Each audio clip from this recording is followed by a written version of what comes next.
بسم اللہ الرحمن الرحیم۔ ترک اسلام میں ترکوں اور عربوں کے تعلقات پہلی صدی ہجری میں ولید اول کے عہد خلافت سے شروع ہوئے۔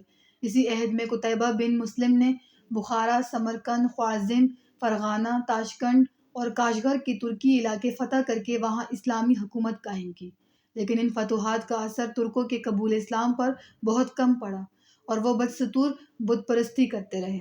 البتہ سمرقند میں قتیبہ کی بت شکنی نے بت پرستی کا خاتمہ بھی کر دیا۔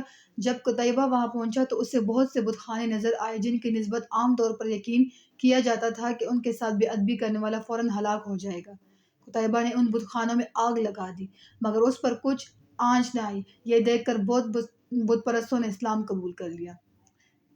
حضرت عمر بن عبدالعزیز رضی اللہ تعالیٰ عنہ نے اپنے مختصر عہد خلافت میں اشاعت اسلام کی خاص طور پر کوشش کی۔ ماورا نہر کے ترک بادشاہوں کو بھی اسلام کی دعوت دی اور ان میں سے بعض اسلام لائے۔ پھر عبداللہ ابن معمر الاشکری کی دعوت اسلام کے لیے ماورا نہر بھیجا اور وہاں کے بعض قبیلے مسلمان ہو گئے۔ اس کے بعد خلیفہ ہشام کے عہد میں ابو سعیدہ کی تبلیغ سے ماورا نہر کے لوگ کثرت سے اسلام میں داخل ہوئے۔ سمرقند اور بخارا وغیرہ سے جو ترکستان کے علاقے تھے، جزیہ اور خراج کی رقمیں بیت المال میں آتی تھیں۔ خراج کے سلسلے میں ترکستان سے لونڈیاں اور غلام بھی بھیجے جاتے تھے جو رفتہ رفتہ اسلام قبول کرنے لگے۔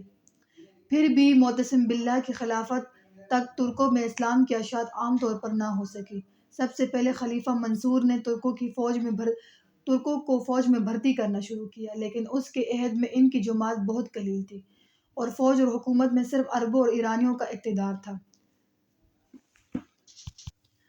ہارون الرشید کے زمانۂ خلافت میں اہل عرب اور اہل روس کے درمیان جو حریفانہ کشمکش پیدا ہوئی، اس نے امین کے زوال کے ساتھ عربوں کی قوت کا بھی خاتمہ کر دیا اور مامون کے عہد میں جس کی ماں ایرانی نسل تھی، ایرانیوں کا زور بہت بڑھ گیا۔